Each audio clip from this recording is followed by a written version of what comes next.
Hi everybody, this is Andy, aka Ghosts, and I'm here with the first in a new CommanderCast short series. This one's going to be called the Deckbuilder Spotlight. And in this, I'm going to be interviewing various players, both locally and over the internet, to give them a chance to show off their decks to the EDH community. So we're going to get to have a look at their deck building process, their tech, their strategies, and their play style. And to kick things off today as my first guest, I have Jaws from the quote-unquote official EDH forums. So how about you introduce yourself to us, Jaws? Well, I guess first I'm known as Jaws usually. I've been playing Magic since I was about 3, on and off, mostly casual. Got into Edge pretty early, and basically it's the only format I've ever really enjoyed. Now, with your decks, what would you say generally describes your play style? Pretty heavy control. Lots of cards that make people either psychologically not want me to do things, or just basically drawing lots of cards and not exactly comboing off, but just maintaining an advantage over an opponent to the point where it's just a war of attrition that I will win. Okay. And today, what's the deck we're going to be looking at? We'll be looking at my Mono Blue Rain Academy Chancellor Edich. Okay. Which is my third deck, actually. Okay, right on. So Rain, not everyone's necessarily going to be familiar with her. She's kind of a bit of a more obscure general, so can you just tell everyone what she does? Rain is probably, I'd say, one of the best multiplayer generals you could actually use when you're just playing blue. Basically, what she is she's a deterrent to people targeting your stuff and removing from the game. And she does that by whenever you or a permanent you control becomes the target of a spell ability that an opponent controls, you get to draw a card. If Rain's enchanted, you get to draw 2 cards. So even if somebody like Crows and grips a card of yours, you can still draw 1 or 2 cards. And it's basically saying, don't touch my stuff because I'll just get something else to replace it really quickly. Okay. Now, do you find that works most of the time? Like, because a lot of my experience with EDH, it's almost rare for a target of mine, something a permanent I control, to actually be targeted by anything. Pretty much everything gets blown away by sweepers, but obviously there's going to be situations like Crows and Grip where this is going to come in handy. So is your metagame a little bit heavier towards sweeping removal, or do you guys have a lot more targeted stuff going on? I'd actually say our meta's pretty regular, but what I do is I save my counter spells for the sweeps, because I know that's the only thing I really need to stop. Mm-hmm. Because if people I play with a lot of control effects, like Control Magic or Treachery and stuff like that, and so I need to keep the things that I've acquired, but I'm not adverse to letting them, say, blow up my enchantment or blow up my own creature to get a card draw. So as long as I'm able to stop the wiping, I've basically got the advantage. So for this deck in particular, then, was Rain more of a choice because of the sheer card advantage, or is there do you think there is a possibility you could slot in another general and the deck would still work? I tried Azami, and I also tried Arcanus, but I was going to ask you specifically about Azami because she's more or less just a card advantage engine, kind of like Rain, but she's more expensive. Right, that's the whole point, though. Rain only costs 3 mana. Azami costs, 5, I think it is? Yeah, 5. And then Arcanus is 6. When you've got your general out on the field on turn 1 or 2 or 3, depending on how your mana comes out, it's just an incredible advantage at that point. Because then people are already looking for other people to target, and they'll be like, oh, he's already got his general, let's just leave him alone. Do you think that Rain's also kind of inoffensive enough? Because she's only a 1/1, and nothing that she does actually actively impairs what your opponents are doing. So do you think that kind of lets her slip under the radar, or do you find that people actually see Rain and think, oh shit, we got to kill this thing? Unfortunately, it's the later, because people have learned that Rain is a huge card-drawing engine for my deck.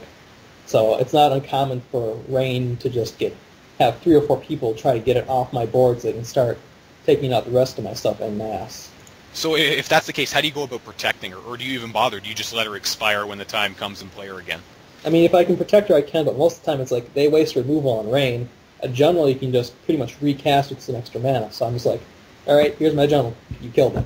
Yeah, good job. Now, how did you build I'll pay the deck? 2 extra and you can not kill the threat that I actually have that I want to live. Yeah, I guess it's better that they waste Terminate on her than Royal Elemental or something like that, eh? Now, how did you build the deck? Did you have a list that you adhered to and built it over time, or has it kind of evolved into what it is today? Did it start off with a different general? No, the general is always Rainbow. Basically, how the deck evolved is I walked into a card shop, looked at their box of rares, and just picked out a bunch of blue cards that I liked, that I thought would be good. And then as I was playing other people and looking through trade binders, I'd acquire various cards, switch them out, and basically what happened is I just made it so every card is just a synergy with another card. Like, the actual combo potential of the deck is very low. There's only one or two actual combos. But it's basically, I just tinkered the deck until it was just one giant synergy. Okay. So, speaking of combos, what would you say are your primary win conditions? And if you have some combos in there, let's just hear what they are.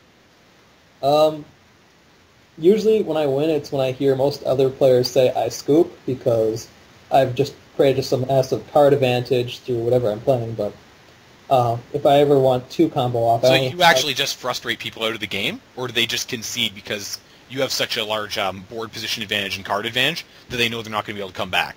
That's pretty much it. Like, this deck will generate rather incredible amounts of mana, and then use that mana to fuel just draw and plopping down of just nastiest things you can imagine in blue, and it just works. Okay, so what are the cards that you use to seal the deal then? To go infinite, I use a combination of Doubling Cube, and it depends really on, but it's Doubling Cube and Capsize, or I can also use Vidalcan Mastermind with Pemon's Aura, basically bouncing a Doubling Cube back and forth to generate infinite mana. And you have to have, I think it's either 20-something mana to go off on that combo. Mm-hmm. And then I'd use a card like Planar Portal, find what I need, and play it. Okay. And then from there, I'd go with the Leyline of Anticipation, so all my cards get flash. And then play all my Morph creatures, which gives me almost, I'd say, 99% unbeatable lock. Yeah. Because I'm using Apprentice, Void Mage Apprentice, Void Mage Prodigy, Willbender, Mischievous Quainar. I mean... So between that and the infinite mana, it's not necessarily a hard lock, but the likelihood that anyone's going to be able to break out of it, save their own infinite combo, is really low, and you'll be able to counter their combos.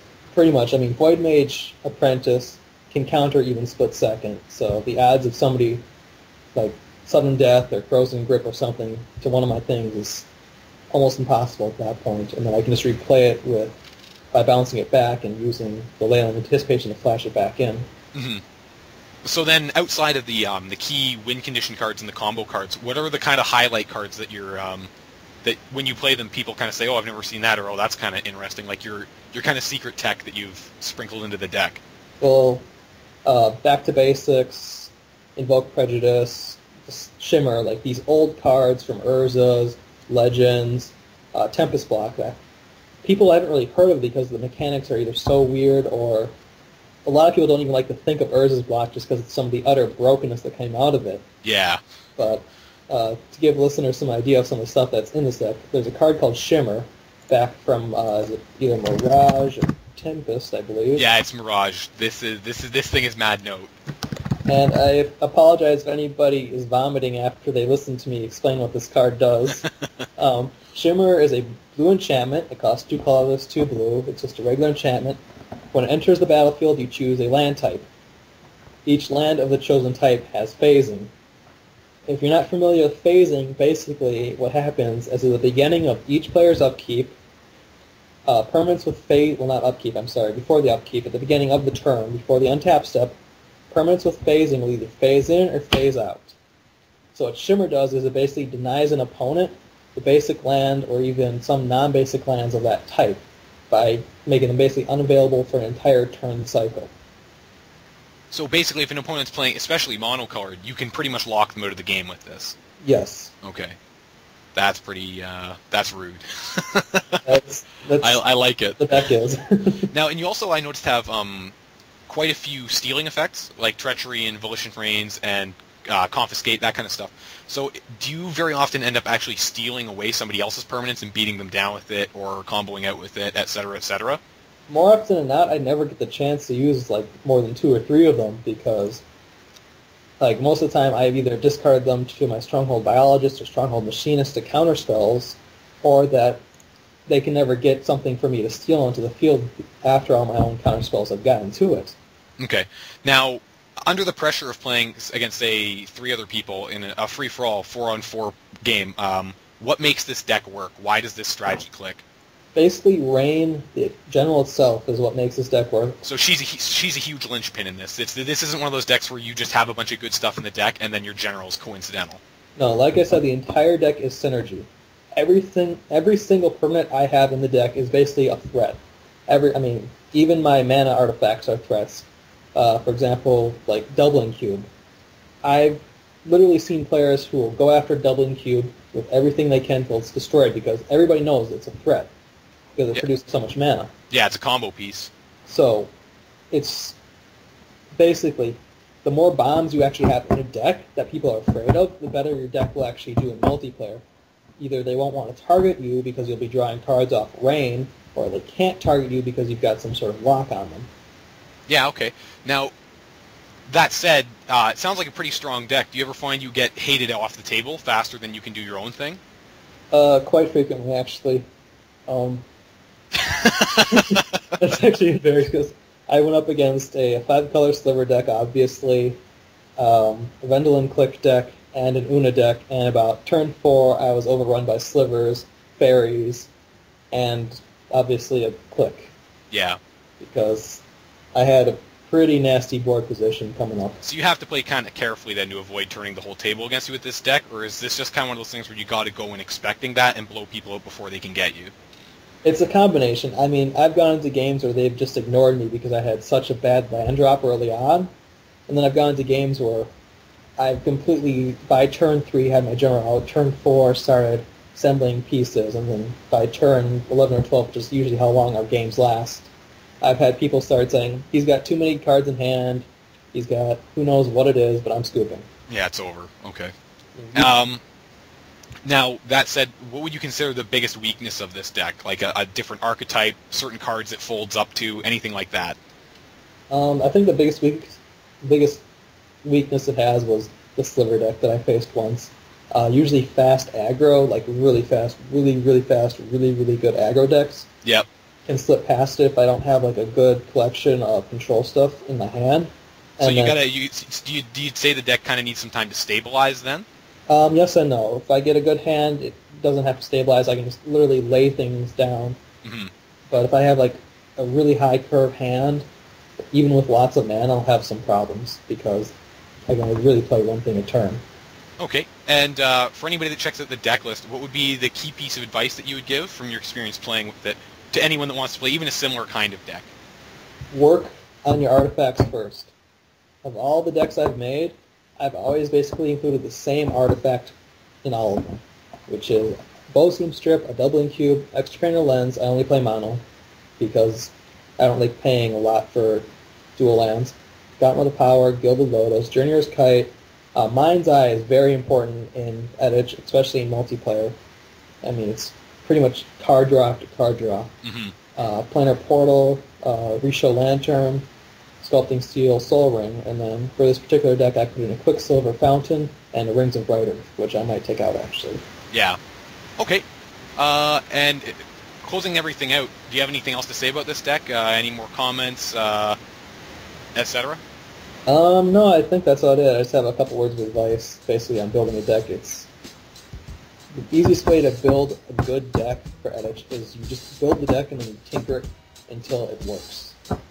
So you're a proponent of building the deck over time then and letting it evolve more or less organically? I wouldn't say organically, I'd actually say mechanically. Yeah? Oh, okay. Interesting. You have to adapt it forcibly to what other people are playing versus letting it just evolve into whatever it wants to be. So are you a very strong metagame adapter then? I would say I am. I'm pretty good at adapting and making decks for metagames in my area, but I'm not exactly the best player about it. Yeah. I like to play for fun. Okay, 10-4. All right, thanks for your comments. We appreciate it. It looks like a pretty sweet deck. We're going to have the deck list posted in the show notes, and we'll have a link to it as well on the official EDH forums. So, Jaws, again, just want to thank you for your time. You're and, yeah, anyone that's listening in, take a look at Rain, because she's actually a pretty interesting general.